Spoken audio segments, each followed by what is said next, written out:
twongeye kubasuhuza tubaha ikaze ku kiganiro cyacu cy'uyu munsi.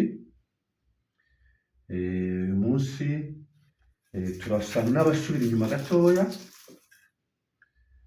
Twari twavuze ku bwoko bwa custard apples.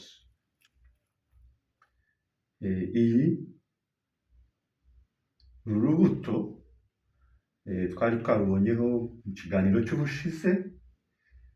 Uru rubuto barwita soursop.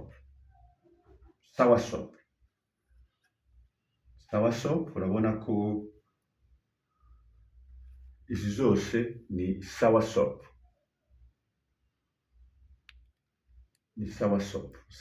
Ahangaha zatangiye gushya, ubundi ziba ari icyatsi cyane.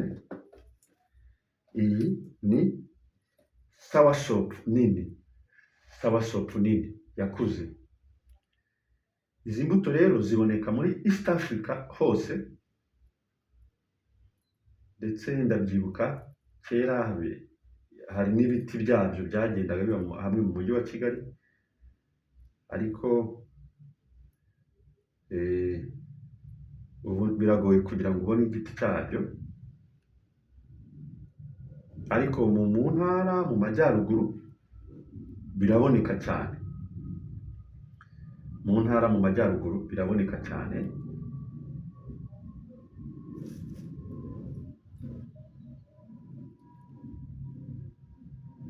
Soursop cyangwa se graviola. Uru akaba ari rwo rubuto rwonyine rufite ubushobozi bwo kurwana n'indwara ya kanseri. Indwara ya kanseri nk'uko mubizi yugarije ikiremwamuntu. Indwara ya kanseri navuga ko yugarije isi cyane cyane kuri uyu munsi, aho isi biliyoni hafi 5.55 zifite gene therapy cyangwa se inyicamubiri karahabutaka, cyangwa se uturemangingo mvamigabane. Twabivuzeho ku zindi video twagiye dukorana namwe.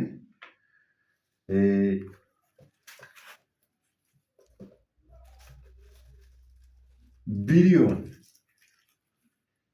5.55 zingana na 72.3 by'abantu batuye isi, bose biteje utwo turemangingo.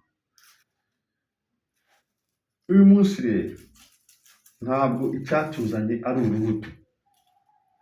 Icyatuzanye ni amababi y'urubuto. Ni ukuvuga ngo wakoresheje urubuto, noneho ugiye gukoresha n'amababi yarwo. Ariko mbere y'uko njya ku mababi y'uru rubuto soursop, najyaga mbibona mu mujyi, ariko ugasanga babizanye, ariko ababigura ni bake cyane. Biva mu majyaruguru, yuri mu Rwanda, biva mu ntara y'amajyaruguru. Ushobora gutuma ababizana, ukabatuma noneho n'amababi yabyo. Ibiti byabyo ni byinshi cyane aho mu majyaruguru, ndetse usanga ahubwo biba byanapfuye, byanaguye hasi, nta n'uwabiriye. Ariko uru rubuto, aya mababi, mu gihe utaratangira kwivuza ubundi bwoko bw'imiti, ni ukuvuga ngo zagufasha cyane ku cyerekeranye n'indwara ya kanseri.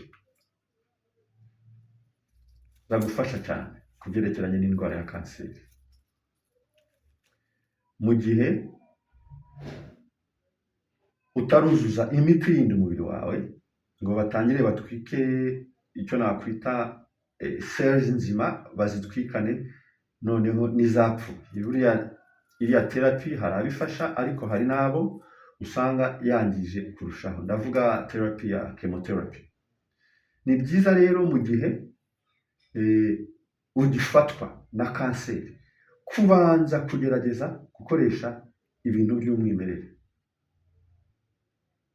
Nanone ni byiza ko abantu bahora bakora icyo nakwita check-up, kwisuzumisha. Nk'umuntu wafashe uturemangingo mvamigabane cyangwa ziriya nyicamubiri karahutaka, njye navuga ko yagombye kwisuzumisha nibura 3 mu mwaka kandi umubiri wose, kubera ko birakomeye. Ubushize muri video twakoze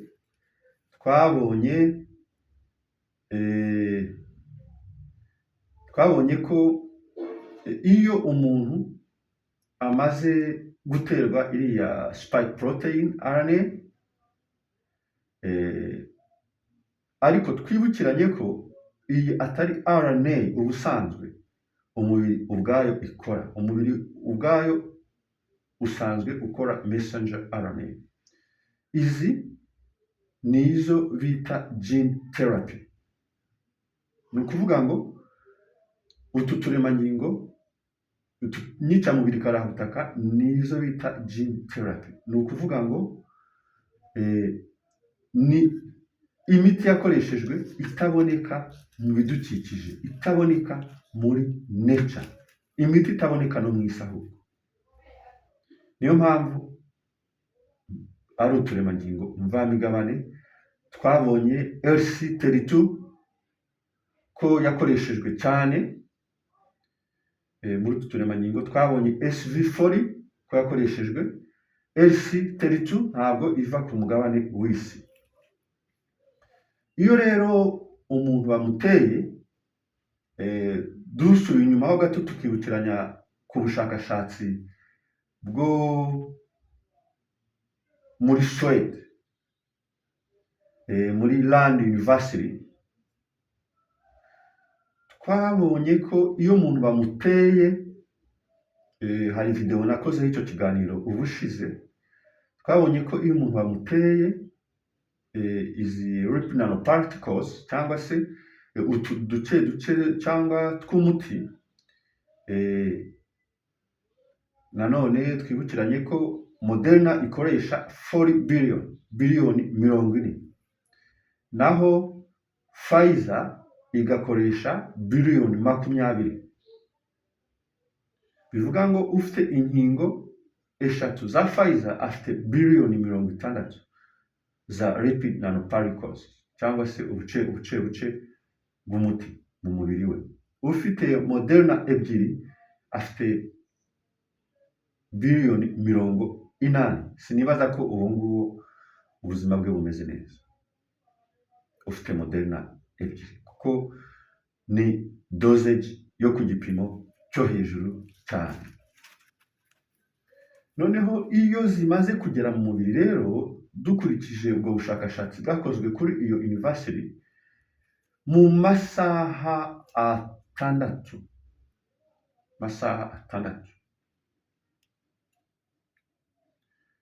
ni ukuvuga ngo iyo RNA, ako karemangingo mvamugabane, kaba kamaze kwinjira muri liver cells cyangwa se mu tunyangingo tw'umwijima,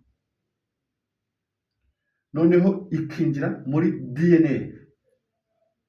DNA ni akaremangingo fatizo muntu. Ni ukuvuga ngo ikinjira muri DNA, of course mu kanyarubuto, muri nucleus, noneho igatangira kongera imikorere cyangwa se icyo cyitwa expression ya derivacy line 1. Ni ukuvuga ngo it increases the expression of the reverse transcript of line 1 protein. Okay, ubwo mu kinyarwanda ni ukuvuga ngo yongera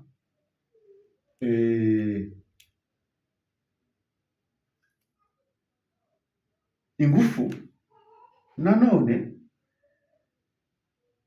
igatangira gusohora iyo protein isanzwe ikorwa n'umubiri yitwa line 1. Line 1 ni enzyme. Enzyme ni ukuvuga ngo ni akarira-mubiri kaba mu tunyangingo tw'umwijima. Noneho line 1 niyo ifasha mu kongera gufata noneho ya RNA ka karemangingo mvamugabane ikagahindura muri DNA ikakagira akaremangingo nyamo. Ni ukuvuga iki rero? Ni ukuvuga ngo abantu umubiri wabo ni uruganda rukora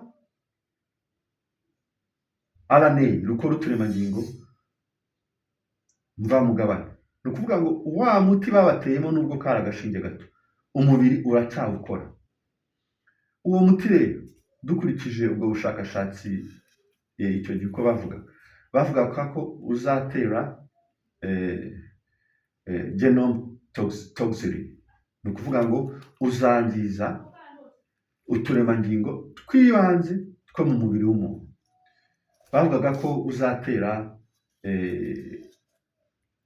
ushobora gutera cancer, bivuga ngo ni carcinogenic. Bavugaga ko uzajya muri placenta z'abagore ukaba watuma inda zivamo batabyara. Ibyo byarabaye, twarabibonye cyane. Bavugaga ko izatera autoimmune diseases. Autoimmune disease rero ni iyo twavuzeho muri video yacu y'ubushize, IgG4. IgG4 ni ka karemangingo mvamugabane noneho kazengurutse kavuye mu mwijima kagiye mu mubiri wose mu masaha 24, noneho kakajya hejuru ya systeme aho kinjiriye. Ni ukuvuga ngo iyo antigen cyangwa se akanyabuzima kakagenda, kakanyabuzima kakaba kari mu turemangingo twose. Ni ukuvuga ngo akanyabuzima kari present in all cells. Kakagenda kakagirana umushyikirano na T cells. T cells nayo ikagenda ikongorera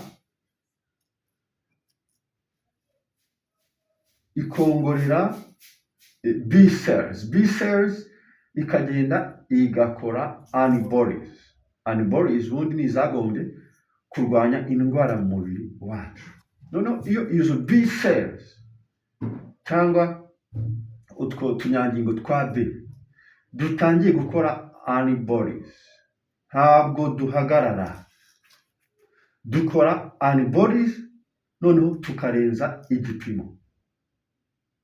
Niho hava iyo IgG4. Ubundi habaho IgG 1, hakabaho IgG 2, hakabaho IgG 3, hakabaho IgG 4, immunoglobulin. Ni ukuvuga iki rero? Ni ukuvuga ngo IgG4 irakomeza igakorwa. Noneho ya IgG4 iyo ikomeje ikaba nyinshi mu mubiri, niho habaho ya ndwara yiswe IgG4 related disease cyangwa se indwara zitewe na IgG4. Izi ndwara rero nkaba nazita ko ari iza nyuma y'inkingo, nubwo indwara ubwayo yavumbuwe bwa mbere muri 2003 muri Japan, ariko nta bantu benshi bari bakaboneka nk'ab'uyu munsi bayirwaye. Aho systeme y'ubudahangarwa bw'umubiri itangira kwirwanya ubwayo. Ni ukuvuga ngo za IgG4 zitangira, ni ukuvuga ngo kuba nyinshi mu mubiri zikarenza igipimo. Nimba igipimo cy'umwimerere ni 86, ariko zishobora kugera mu 1000. niyo mpamvu ubushize nagiriye abantu inama yo kujya kwipimisha IgG4. Ngira ngo hashobora gukoreshwa uburyo bwa biopsy mu kuyipima, kuko IgG4 ni ikomeza kwiyongera mu mubiri y'abantu.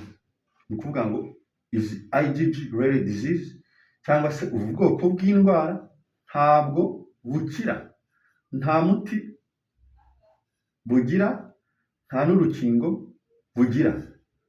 Niho ikibazo gikomeye cyane, kandi noneho tukabona ko ari akaga ku bantu bafashe uturemangingo mva migabane. Niyo mpamvu iyo nzanye imbuto nk'izi mba mbibutsa gukora preventive method, kwirinda mbere mutararwara, kuko izi ndwara abantu bazajya barwara usange habaye inflammation mu bihaha cyangwa se fibrosis muri liver cyangwa mu bihaha, usange kuvurwa ntibishoboka, nubwo ari indwara ziza gahoro gahoro, ariko kuzivura ntabwo bizakunda. Bivuga ngo ikirere, bivuga ngo abantu bazivuza mbere. Iyo nazanye amababi mba ngira ngo muyanywe, iyo nazanye urubuto mba ngira ngo muruhige, mutangire murya imbuto nk'izi ngizi. Noneho za autoimmune diseases zirimo ziraza zinjira mu mubiri gahoro gahoro, kuko ubu navuga ko ari middle ages, ni icyiciro cyabo. Abakuze bacitse intege, abandi barwaye imitsi, abandi bari mu rugo ni ibimuga, ariko hari generation ikurikiweho, generation cyo nakwita middle age generation, hagati y'imyaka 50 n'imyaka 30. Ubu nibo bagiye kujya barwara, nibo bagiye kujya bapfa impfu zitunguranye. Ni byiza rero ko batangira gukoresha izi mbuto hakiri kare, aya mababi hakiri kare, kuko uhiriye mu nzu ntaho adapfunda imitwe. Ziriya nganda zakoze turiya turemangingo zabeshye isi yose. Isi yari iri mu kibazo, igomba gushaka igisubizo. Igisubizo kiza ari igisubizo cy'ikinyoma, cyo kubeshya abantu. Urumva ni nko gufatirana umuntu uri mu kaga, nko gufatirana umuntu uri mu kaga. Ni ikibazo rero. Noneho rero tugaruke ku mababi yacu. Amababi yacu ubusanzwe bayivuza gute tutagiye mu bintu byinshi, uburyo abanyafurika bayivuza ubwabo, kuko iyi miti yose barimo baragenda batwara bakayishyira kuri za platform zitandukanye z'inyamahanga. Iyi miti abanyafurika bamaze imyaka n'imyaka bayikoresha. Aya mababi y'intuza y'uru rubuto yo bita kitafera, soursop, abagande kera sida ikiza niyo banywaga imiti itaraza. Abayanywaga icyo gihe n'uyu munsi baracyahari. Mfite testimony y'umuntu wabimbwiye wanywaga amababi icyo gihe. Yanywaga amababi aya, arangije akajya agenda ayasembura yongeramo n'ayandi yizi ibiryo bita za fene, yongeramo n'ayandi, akavangavanga amababi y'imbuto akaba ari yanywa. Umugabo yapfuye kera, kuko uyu nawe ni umukecuru. Banywaga rero aya mababi binini bya sida bitaraza, kandi babayeho. Aya mababi rero afite cyo nakwita compound cyangwa se ibiyagize bifite ingufu cyane. Uwumva akeneye gukora ubushakashatsi azayakore, ariko nge ndababwira muri make amababi icyo yagufasha. Ku barwaye diabete ni icyo bita antidiabetic. Ku barwaye indwara z'ama infections cyangwa se ibyo bita infection, iyi ni antibacterial. Aya mababi ni antiparasite, aya mababi ni antiviral. Kuvuga ngo infections, hari uburyo amababi yavura ayo ma infections yose. Ku bafite ibibazo by'umwijima, aya mababi ni liver protective, afitemo uburyo arinda inyama y'umwijima. Ku bafite ibibazo by'ubushye, kumva umuriro mu mubiri, ibibazo bya myocarditis, high blood pressure, ibibazo by'imitima, indwara zifata ku mitima, indwara zifata mu mitsi, indwara zifata mu myanya y'ubuhumekero, aya mababi ni anti-inflammatory, arwanya ikintu cyose cy'ubushye, kandi twabonye ko ya IgG4, iyi ndwara nshyashya yugarije isi, igenda ireta izana ubushye mu mubiri. So ni anti-inflammatory. Ni ukuvuga iki rero? Ni ukuvuga ngo aya mababi ubwayo ashobora gufasha umubiri mu rwego rwo hejuru, kuko akungahaye nk'uko urubuto rukungahaye ku ntungamubiri nyinshi. Noneho by'umwihariko aya mababi ni immune boosters.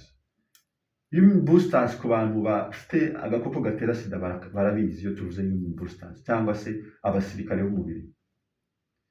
Aya mababi yongera abasirikare b'umubiri. Niyo mpamvu abo bantu bari barwaye sida icyo gihe bayakoreshaga bakabaho mpaka na n'uyu munsi.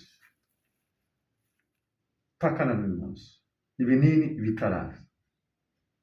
Bivuga ngo muri nature cyangwa se mu bidukikije harimo ibiti ubwabyo bishobora kuvura indwara zose, ariko kubera ko ikiremwa muntu cyasinzirijwe kigahindurwa icyo nakwita abarya badakora, niko uwo bitaga Bill Clinton yigeze kuvuga, avuga ku banyafurika ngo ni abarya badakora. Ariko wabishishoza ukareba abantu birirwa bajya kugura imiti mu Buhinde, mu Budage, mu Burayi, kandi noneho ba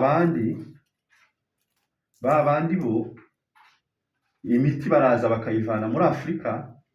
Hari imiti nakwita ko ari natural. Imiti natural ntabwo igihabwa abantu. Hari imiti y'ubwoko bwa kabiri, generic drugs.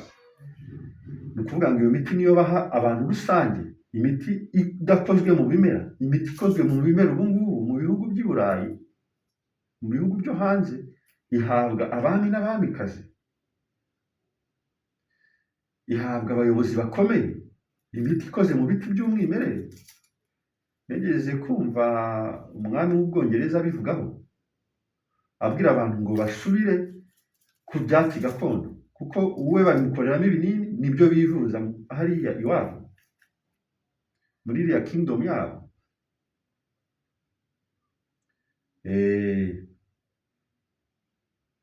Twe rero ibiti tubibonera ubuntu, ariko byaratunaniwe no gukoramo ikinini, nibura ngo tugicuruze ku bandi bantu. Niyo mpamvu iyo batwise abarya badakora, sinzi impaka, kuko ibihugu byacu bya Afurika bitunzwe no gusabiriza, ariko umutungo w'umwimerere wakabateje imbere ugasanga ntabwo bawitayeho. Umutungo w'ibyatsi, muri ibi bintu abantu benshi bitaho ni ibigaragara inyuma amaso, ibishashagirana, zahabu, diyama, silva n'ibindi nk'ibyo bizana amafaranga byihuse.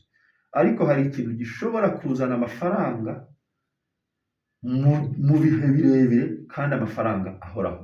Ibyo ni ibiti. Mu gihe abantu b'iwacu bo muri Afurika babyitayeho bagakora ubushakashatsi bwimbitse, ubwo bushakashatsi rero niyo bukozwe bwohererezwa ba banyamahanga nyine, ba nyir'ubwite babukoze ntacyo bumarira abantu babo.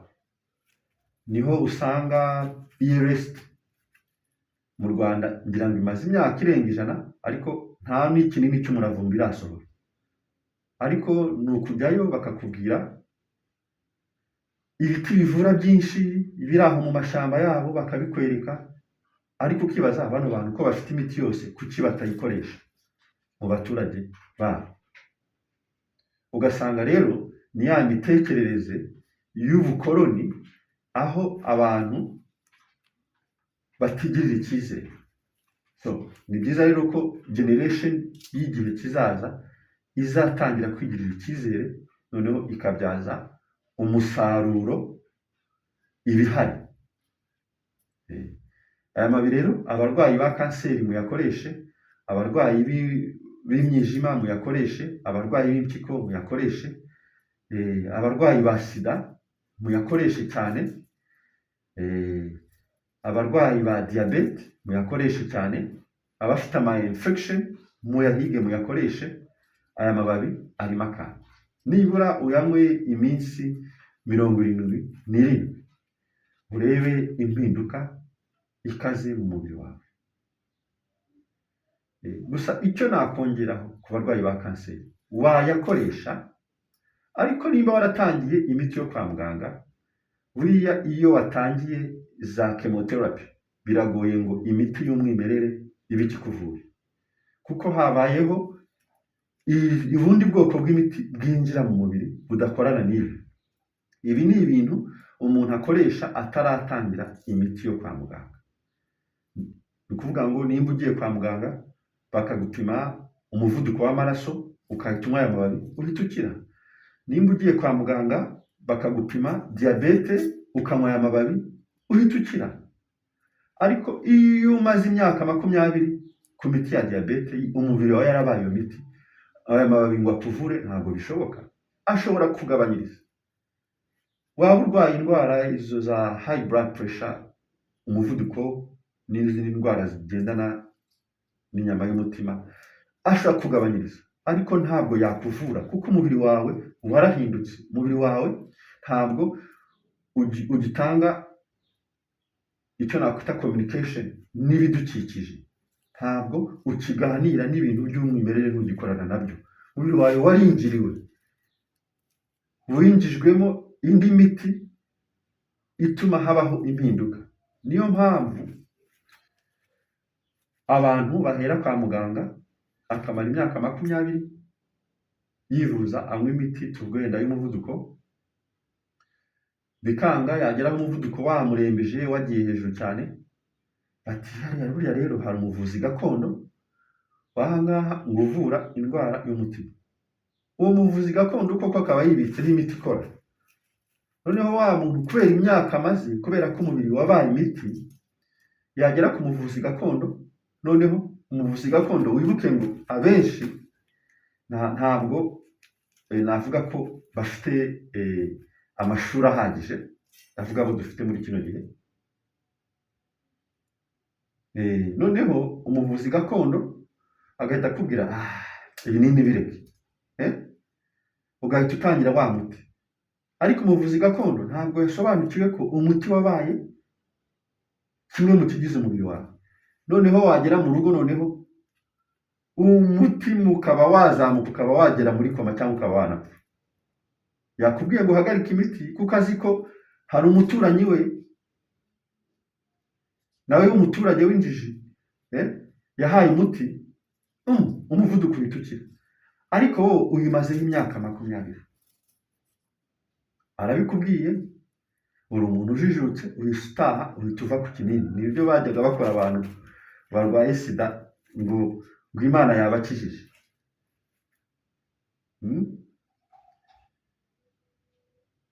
Ntabwo sida ishobora gukizwa n'ikintu kitari imiti ivuye mu mwimerere, kandi umwimerere ntiturabona umuntu uvuga ko afite iyo formula ya sida igaragara.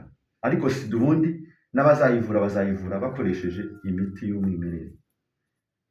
None rero icyo gihe abantu baragendaga mu nsengero bakareka ibinini bya sida, bataha bagapfa. Insengero zishe abantu benshi cyane bava ku binini bya sida, bava ku binini by'umutima, bava ku binini bya diyabete ngo bakize, bababeshya bashaka amaturo, bagera mu rugo bagapfa. Gusa ubu abantu barajijutse, ntabwo bagipfa kureka ibinini. Ni ukuvuga ngo kureka ibinini bisaba intambwe, bisaba n'umuganga ubisobanukiwe ubizi.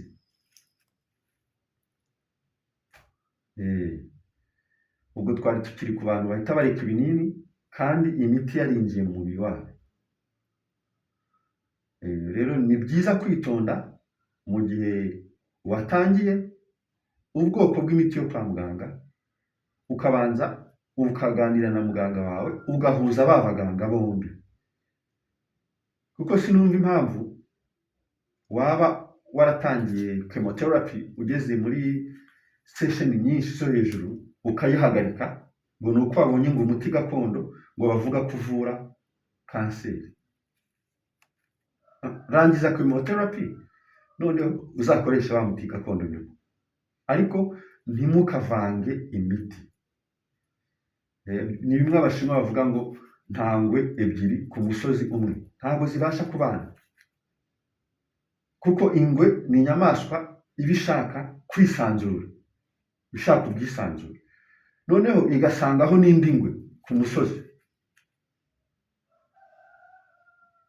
Iyo bihuriyeyo birarwana bikicana, cyangwa imwe ikimuka ikajya gushaka ahandi hantu iba.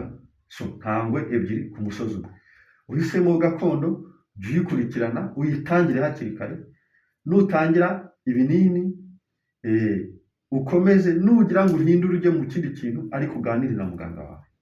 Ariko iyo tuvuze ibintu by'ibiryo, kurwaye kanseri, iyi ni nziza cyane, ishobora no kukuvura, muganga wawe akishima, uri no muri za chemotherapy. Ngira ngo ikuvuye muganga wawe yakwishima.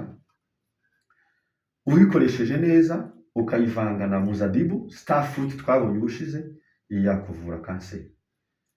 Ariko ukoresheje amababi ni akarusho.